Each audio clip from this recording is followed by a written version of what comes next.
19వ ward నందు pipe line కు భూమి పూజ చేసిన న్యాయశాఖ మంత్రివర్యులు ఎన్ఎండి ఫరూక్ గారు.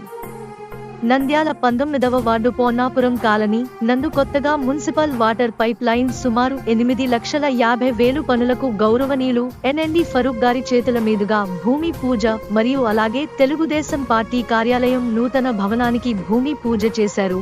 ఈ కార్యక్రమంలో 19వ వార్డు ఇన్ఛార్జి షేక్ మున్నా మరియు 19వ వార్డు టీడీపీ అధ్యక్షుడు వడ్డే జనార్దన్ ఆధ్వర్యంలో జరిగాయి. కార్యక్రమానికి municipal chairperson Sheikh Mamunisa, councillor P Narayanamma, Jainabi, Sridevi, Midde Huseni, కాజా శంకర్ సుబ్బు, జనార్దన్ గౌడ్, జగదీష్ ప్రసాద్ గౌడ్, సురేష్ చౌదరి, శ్రీహరి, నాగా మద్దిలేటి, శ్రీనివాసులు, పుల్లయ్య, మెహబూబ్ భాషా తదితరులు పాల్గొని కార్యక్రమాన్ని విజయవంతం చేశారు.